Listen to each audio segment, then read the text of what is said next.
Duel Review is brought to you by NexusDigitalComics.com. On today's Duel Review, we talk a little bit about the motion controller for PlayStation 3. I'm RJ. And I thought I saw a putty tat. Let's get to it. I did saw a putty tat.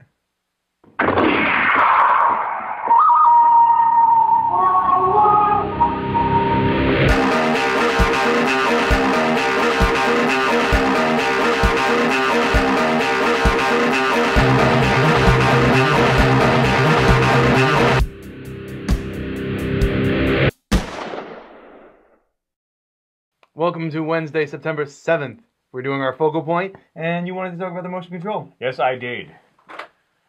And this little get-up right here, too. It's the Sharpshooter.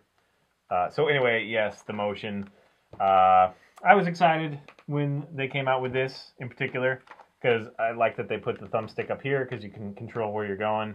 And it's even got, like, pump action, and it's got an extendable stock, and you can do, multi... one shot, you can change your fire mode, and it's got the buttons all over the place, and there are issues. Clearly, there are still issues. So the Wii sucks. I've never liked the Wii. I've never cared for the Wii. It's been fun. It's fun at Christmas to get all the old people and see them go like this, or the little kids that are like, but there's no, like, control. There's no precise, motion. So this I was excited about because it's, one-to-one and all this stuff. But there's just some design flaws that I can't believe they overlooked. We'll get to those in a second. The Kinect is another one that's, vying for attention. And the Kinect is super cool in what people have done with it. Right. Like the hack jobs that they've done. Hack jobs meaning good. Yeah. They hacked the system, they cut it all up. And they do some really super cool things. Frankenstein style. But the implementation of the games is just sorely lacking. Right. I mean, like, what, are you going to have a shooting game where you're like, like that? They've even made a commercial, PlayStation made a commercial making fun of that fact. Yeah. And it's true. It's very true. Like, how is this more precise, tracking my actual hand than something that clearly... can be tracked. Right. Now, having said that, it's a big goofy ball that lights up. So, whatever. I can get used to that, especially because it's at the front of this gun, Right. But the design of this thing. Now, I'm a first-person shooter, aficionado at this point. I've played like every one of them ever made in the entire universe. And so, like, Winback? Bold claim. I have that. I have that. Oh yeah, you do. So anyway, love Winback. I think it's brilliant that the Sharpshooter puts this little guy up here, like I said, so you can do the moving. But you still have to look around the screen by moving the doggone... And it's like, okay, I'm shooting at this guy, but then I got to move over here, so I got to... and then I got to make sure that I don't do it too much or go too far the other way, to get back to shooting. Mm-hmm. And, like, they use the motion button, which is right under the trigger for, like, for hiding under cover or behind cover and all that junk. It just doesn't work. Now, if they had done this moves my character, this thing, and then had one back here or something that you can look around, that would make much more sense. But then they'd have to make a third controller for the reticle. But that would why didn't they do that? They should have done that. Because there's nothing more frustrating than having a slew of enemies and just needing to look up just a little bit more and having to move your reticle up. And then, oh, there goes the camera. Now you're looking at the damn ceiling. It's so frustrating. The only good implementation I've seen of this is actually Dead Space Extraction.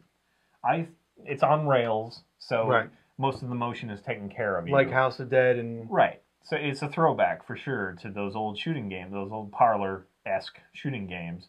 But there's a little bit more interaction. Of course, they have the Dead Space property. Right. And the suspense is different than the Dead Space games, the other games, because that suspense is, you control everything, and so it's what's around this corner, what's around... With this game, it's on rails, like I said, so the camera is moved for you, basically.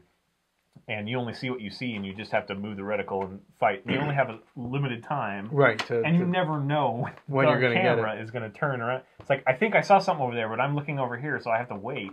Yeah. And then, like, is there something there? And then you move back, and so there is a certain amount of tension. And then there's the there's also, trying to get the, ammo and stuff. So you're trying to collect it, and you just got to be quick enough to grab it, see it, grab it, and then, if it's in a box, you have to shoot it. Unlimited telekinetic, grab, just like you do in the other games. Right. And there's those little points of light that are more often than not ammo or another gun or an upgrade or a log. Sometimes you're like, oh, what's that? It's blue. I'm going to get it. And then it's a log. And you're like trying to shoot necromorphs while you're looking through some storyline. Yeah. Something like that. So that's a little irritating. But so it's interesting that, to me, it still has suspense, but it's done in a totally different way.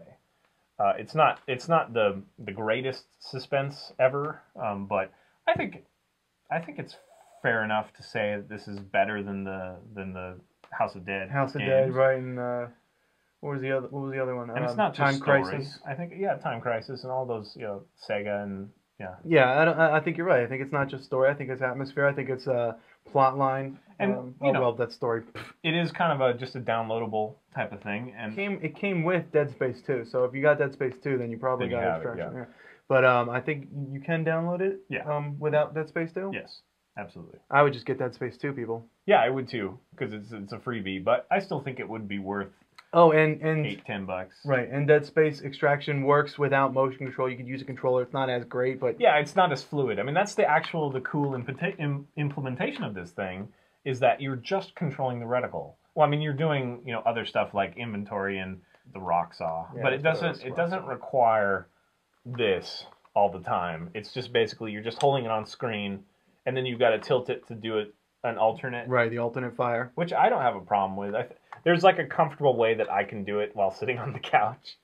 I'm just not one of those guys that wants to be like this all the time. I mean, you think of Real Combat, right? Right. I don't know much about Real Combat. Honestly, I've never been in Real Combat, but I do know enough that when you're not, in imminent danger or you're not firing, you go like this. Well, actually, you bring it down. Whatever. You don't aim it all the time. I feel like a jackass just like listening to some dialogue tree like this.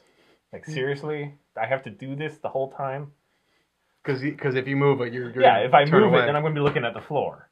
So that's just I don't know why they didn't do it better. Just with one thumbstick, it would be a totally different universe. You're right. Because you're already using your thumbs. You're used to that. So why not do this? It doesn't prevent you from doing a trigger, or you can put it on the side even. Oh yeah, the only problem with that, it would be left or right. You'd have to choose one or the other. But yeah, totally. But just, like one of those one of those DS pad things, like the circle in the pad where you just it's not really a joystick. Yeah, that'd be interesting. Yeah. And then there are some other cool things like reload. Like you can either just turn the gun real quick on most games, or you can do melee attacks by like that. But you can also just hit the bottom like you're actually reloading it. I think that's fun. I've never really implemented it. Because if you do this to reload, then it's like, look off screen. I'm looking at the ceiling while I reload. Well, I mean, I think they're definitely going to, fix that. I don't think it's possible without that second thumbstick. So comparatively, how is that compared to the NES Zapper? Well, the Zapper, definitely one note. You point and you shoot. This has a lot more functionality. I mean, it's really a matter of the game difference. Well, not really. I mean, you're very astute. Thanks for pointing that out. Because the Zapper, it is, a lot of games are on rails, just like the one that I like with the Move. Right.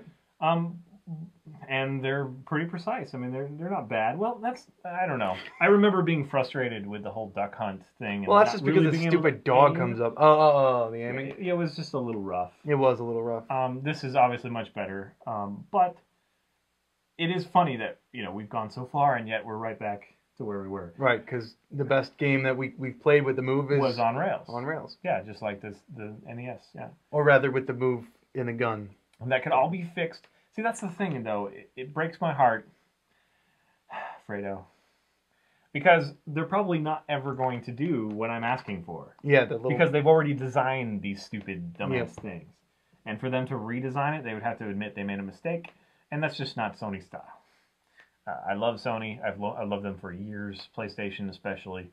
But unfortunately, they really missed the opportunity there. I don't know. I mean, I guess you could use the D-pad, possibly. But then you'd have to use this and then this. Yeah, and that'd be awkward. Yeah.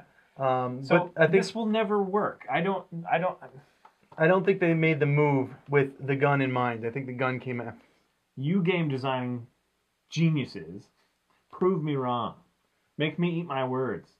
Design something that functions better than this. I mean, like, I'm not talking being able to calibrate it such that it's much less of a problem to look at the ceiling because it only moves incrementally or whatever. Don't make me do this. Unless I'm like, you know, what is it, Rainbow Six, where I'm like telling people to go through that door or something. That might be okay. Don't make me look around like this, because then I'm like, and then popping back to shoot, and then looking up, and then it's just you played it. Yep. Tell me how maddening that was. That was extremely maddening. I was constantly looking at the floor. And you know, throwing in the auto aim stuff, it's just only going to go so far. I don't really want to not have to shoot them. I mean, it's kind of the whole point, right? Mm-hmm. So, but auto aim does. Well, yeah, it'd be impossible without auto aim. Right. Because the minute you compensate, like you can only shoot like the two people that are right dead center. If you want to shoot someone over here, you have to first move over and then go back. Right, because if you try and shoot them, you're going to move over and miss. And heaven forbid you do this, and then you're looking at the ceiling because this thing went up like this. Yep. You know. So I'm being a sarcastic jerk. Well, you're passionate enough. Yeah, absolutely. I completely agree that, you know, all of your problems would be fixed with like a little thumb. Yeah, just one little thing. I don't know why nobody else. I've looked at reviews of this thing before I bought it, and nobody else has said that. I'm getting Resistance 3, and I'm not planning on playing it just with the motion. That's for sure. I mean, I got Killzone 3. I rented it through GameFly, and I played it for all of a half an hour with this thing just to feel it out. You know, I got through the first couple levels, but then I was like, screw this. This sucks. I can't imagine doing the jetpack portions of that game with this. Now, do you think people actually sit there and play and are actually really good with that? Like they've gotten the aiming and the sighting, and I don't know who those people would be. Right. Like, honestly. Right. Anybody who's like, I definitely want to feel like I'm shooting wouldn't do that. Right. Because you don't. You can never put your gun down. You're just like this. Right. If you put your gun down, you're not looking at the action. Yeah, and you know, it's not correct. It's not technical. It's not, you know, I just, you know, if you had to put scope up here and then you didn't have to worry about that, and it was on rails or something, then I could see some hardcore shooters using this thing. And to be fair, this thing was like $35. I think it was a great buy, or it was $39. I think I got it on sale because it was out of the box. Wonder why? They probably bought it, took it home, played Killzone, which is the first one that was available, and was like, screw this crap. I'm going to buy, you know, hot dogs or something. Hot dogs? I don't know anything but this, because that's just stupid. Hot dogs sound good right now, actually, with some relish. So anyway, I'm glad I bought it just for Extraction, and if they do more rail games, it's a good throwback to that. Right. But this whole setup, the motion setup, it's like hundreds of dollars when you get done with it. Buying the camera, buying this setup, you know, if you want to have a second player be available. And there is some, you know, fun shield and sword fighting kind of thing when you have two of these guys. That's cool. That works. But as far as first-person shooter stuff, they really have to come up with something. I hope you guys prove me wrong and do something cool, but I'm really, really doubtful at this point. So. Unfortunate. So, crying child, puppies. Okay. I think that's about it for our... I'm red-faced already because of the heat. Yeah. Let's show them how it should be done.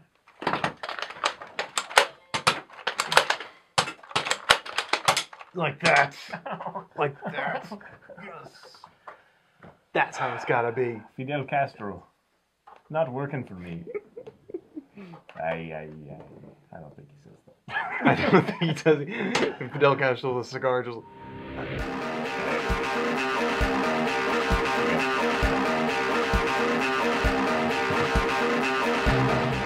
Coming up, one of my favorites, Event Horizon.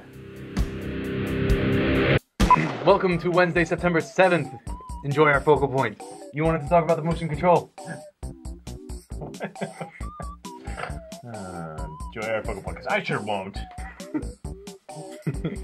Okay. Feel like that. I didn't even feel like that. Yeah, you totally look militant.